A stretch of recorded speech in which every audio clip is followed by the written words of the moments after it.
This is just the beginning for Harvey Weinstein. The disgraced Hollywood producer was arraigned today in New York on charges of rape and sex abuse. But that's just the tip of the iceberg. To discuss the case, criminal defense attorney Sara Azari is joining us. She's outside the courthouse in New York. So, Sara, first of all, tell our viewers what exactly happened today.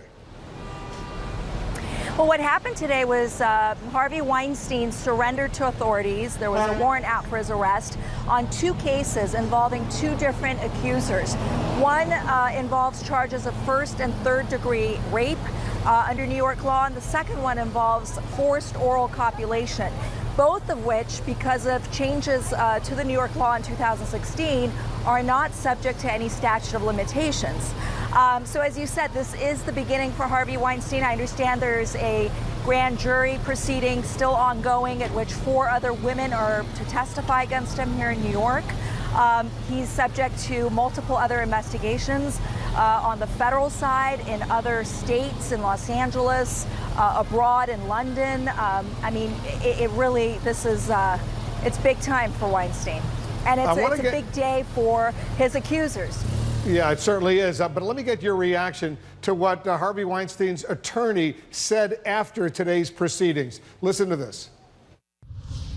He has vehemently denied any of the allegations which suggest that he engaged in non-consensual sexual activity. I anticipate that the women who have made these allegations, when subjected to cross-examination, in the event we even get that far, that the charges will not be believed by 12 people, assuming we get 12 fair people who are not consumed by the movement that seems to have overtaken this case.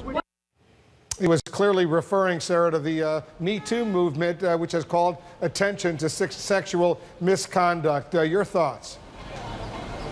Well, I think there's two issues, and I respect Ben Brafman tremendously. But first of all, there was a pretty shocking aspect to his statement, essentially saying not only that the sexual contact between Weinstein and his accusers were consensual, but also that this is how it is in Hollywood, that the currency in Hollywood is the trading of the casting couch for sex. Essentially, it's your career for sex. So that was the shocking part of his statement. And then the second part of his statement I actually agree with, because look at what happened in the Bill Cosby second trial. In the first trial, there was a hung jury because the court did not allow the testimony of other accusers to be brought in as supporting evidence. In the second trial, there was a guilty verdict because 5 women were allowed to testify.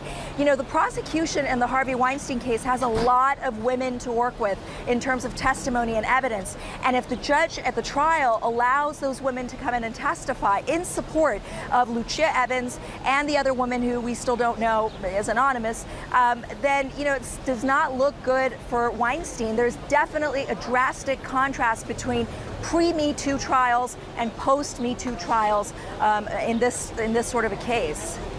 Sara Azari, thanks so much for your analysis. Thank you. Back from